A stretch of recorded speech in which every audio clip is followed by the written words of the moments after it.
గుంటూరు మండిపోతోంది. అంబటి రాంబాబు అనుచిత వ్యాఖ్యలు చేశారంటూ టీడీపీ నేతలు ఆగ్రహంతో ఊగిపోతున్నారు. సారీ చెప్పకపోతే, క్షమాపణ చెప్పకపోతే సంగతి చెప్తామంటున్నారు. అంబటి ఇంట్లోకి చొచ్చుకెళ్లి దాడి చేశారు టీడీపీ నేతలు. అక్కడుండే కార్లను ధ్వంసం చేశారు, ఇంట్లోని వస్తువుల్ని పగలగొట్టారు, ఫర్నిచర్ని ధ్వంసం చేశారు, పూల కుండీల్ని పగలగొట్టారు.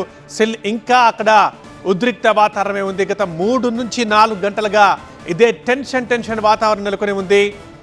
గుంటూరులో అంబటి నివాసం దగ్గర ఫస్ట్ బాక్స్లో మనం చూస్తున్నాం. ఇవి లేటెస్ట్ విజువల్స్. ఇవి స్టిల్ అక్కడే టీడీపీ కార్యకర్తలు ఉన్నారు. అంబటి రావాల్సిందే, క్షమాపణ చెప్పాల్సిందే, ఈ ఒక్క డిమాండ్తోనే అప్పటి నుంచి అక్కడే ఉన్నారు. పోలీసులు ఇంత సర్ది చెప్తున్నా వినట్లేదు కూడా. ఖచ్చితంగా అంబటి క్షమాపణ చెప్పేదాకా ఇక్కడ నుంచి వెళ్ళిపోమంటున్నారు. రైట్ సైడ్ బాక్స్ మనం చూస్తున్నాం. కొంచెం క్రితం మహిళలందరూ చీపుర్లు పట్టుకొని వచ్చారు. సో అంబటి చేసిన వ్యాఖ్యలు ఆ విధంగా ఉన్నాయి, ఇవే సరైన సమాధానం చెప్తాయంటూ నినాదాలు చేశారు. అండ్ అంబటి దిష్టి బొమ్మల్ని కూడా చెప్పుతో కొట్టడం మనం చూసాం.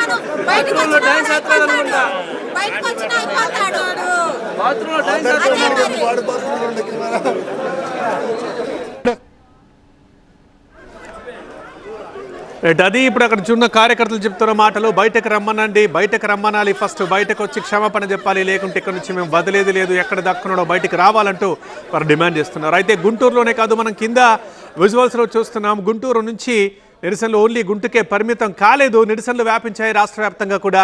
అనంతపురంలో చూస్తున్నాం, అవనిగడ్డలో చూస్తున్నాం, మడకసిరిలో చూస్తున్నాం, భవానీపురంలో చూస్తున్నాం, విజయవాడ నుంచి. సో రాష్ట్ర వ్యాప్తంగా చాలా ప్రాంతాల్లో కూడా టీడీపీ నిరసనలు వ్యక్తం చేస్తోంది. అంబటి రాంబాబు దిష్టి బొమ్మల్ని దగ్ధం చేస్తోంది. అనుచిత వ్యాఖ్యలు చేశారు, దుర్భాషలాడారు, ముఖ్యమంత్రి చంద్రబాబునే అవమానించారు, కాబట్టి క్షమాపణ చెప్పాల్సిందే అంటూ వారు డిమాండ్ చేస్తున్నారు.